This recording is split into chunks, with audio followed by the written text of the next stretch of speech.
7h30, on est en direct et vous êtes bien en notre compagnie sur Grand Lille TV. Nous sommes le jeudi 30 octobre. Voici toute l'actualité du jour dans votre métropole lilloise. C'est l'info qui avance avec vous. N'hésitez pas d'ailleurs à nous communiquer votre actualité, vos actions locales dans la métropole lilloise. Vos initiatives ont toute leur place ici dans ce journal. L'adresse, une seule à retenir, rédaction@grandlille.tv. Tout de suite, voici le journal.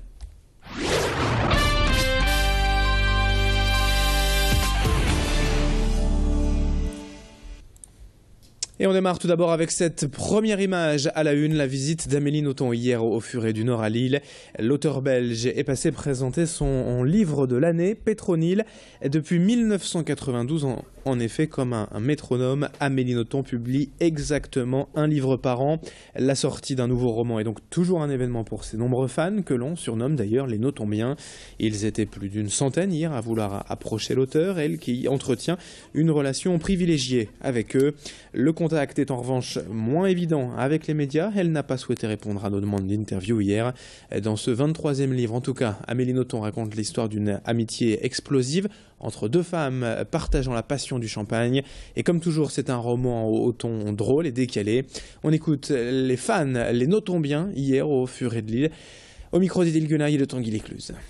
On sent beaucoup de culture dans ses livres, dans ses mots, dans les termes qu'elle emploie. Il y a aussi beaucoup d'expressions latines et les histoires qu'elle raconte sont très dérangeantes et perturbantes. C'est certainement le plus drôle qu'elle ait écrit. Il y a beaucoup d'anecdotes, il est biographique, il est très pétillant. On le dit souvent pétillant comme du champagne. Une fin surprenante, mais à l'image d'Amélie. J'ai aimé l'histoire avec cette lectrice qui s'attache à elle, qui paraît à la fois indifférente et admirative pour Amélie. Et je me suis retrouvé un petit peu dans cette lectrice. Allez, autre une de l'actualité, autre image en ce jeudi matin, l'ouverture récemment d'une antenne régionale de l'association Leucémie Espoir. C'est un ancien malade, Amora Abed, qui a souhaité ouvrir une affiliation dans le Nord-Pas-de-Calais. Cet habitant de Neuville-en-Ferrain, atteint depuis 1998 et greffé en 2011, souhaite surtout accompagner mieux les malades et leurs familles dans le traitement post-opératoire. C'est le plus difficile, selon lui, après les chimios et la greffe. Les patients se retrouvent souvent seuls chez eux durant une longue convalescence et il faut bien apprendre à se reconstruire, à revivre. C'est là qu'intervient l'association Leucémie Espoir en menant des projets avec le CHR de Lille ou directement avec les malades en organisant des visites à domicile pour un véritable soutien moral et un accompagnement continu. Je vous propose d'ailleurs d'écouter les explications d'Amora Abed à ce sujet au micro de Fanny Bourdillon. Effectivement, il y a beaucoup d'associations qui sont axées sur la sensibilisation du don, quel que soit le don, mais pas forcément axées sur l'accompagnement des patients et leurs familles.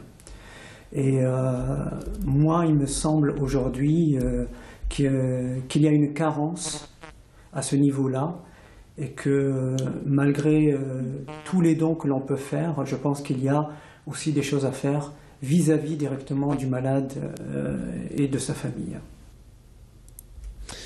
Vous le savez sûrement, d'ici 2 ans, en 2016, en France, il ne devrait plus y avoir de sacs plastiques à usage unique. L'Assemblée nationale a voté cette loi début octobre et tous ces bons vieux sacs polluants seront donc remplacés à terme par des sacs à base de matière organique et donc recyclables. Mais dans certains endroits, on n'a pas attendu la loi pour agir. C'est le cas de ce restaurant Ankama à Roubaix qui propose donc depuis peu des sacs en papier, mais aussi des couverts en bois. Mais selon le restaurateur, les vraies alternatives écologiques au plastique sont encore trop rares et frileuses. Les solutions durables coûtent cher, les commerçants, les industriels, mais aussi les clients ne s'investissent pas assez.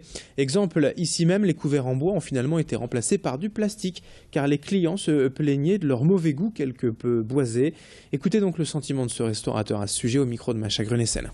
C'est une très très bonne initiative, mais bon, encore une fois, nous on est souvent mis au courant très tard.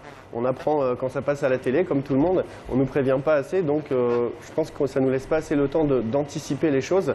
Et les industriels, je pense, aussi tardent un peu à nous proposer des produits un peu plus adaptés aux lois qui sont effectivement de très bonne augure, vu les temps qui courent. Mais on a toujours du mal à s'adapter parce qu'on est prévenu trop tard et on ne nous propose pas forcément les bonnes matières au bon prix pour pouvoir travailler dans une démarche écologique.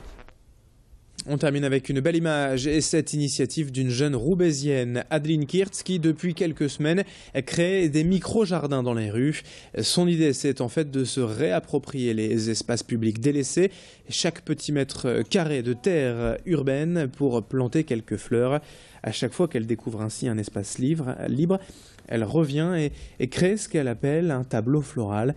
Elle signe d'ailleurs de son nom d'artiste, Linka, au pochoir chacun de ses jardins, car sa démarche se veut à la fois artistique, écologique et politique. Elle souhaite ainsi interpeller la mairie et les habitants à propos de certains quartiers délaissés. 5 micro-jardins ont déjà été créés, mais Adeline prépare aussi le printemps en faisant des boutures chez elle. Vous pouvez d'ailleurs faire comme elle ou lui signaler chaque petit espace libre sur sa page Facebook Micro-Jardin, et on l'écoute au micro de Macha Grunessen. On peut dire que c'est le boulot de la ville, a priori. Mais je pense qu'à Roubaix, il y a une dévalorisation de l'espace public, que les gens n'ont plus l'impression que leur ville, c'est chez eux. Ils y habitent, mais ils ne l'aiment plus, ils ne la respectent plus, ils ne la regardent plus. Et du coup, il y a quand même une dégradation rapide de l'espace public. Et je pense que les services de la mairie sont parfois un peu débordés.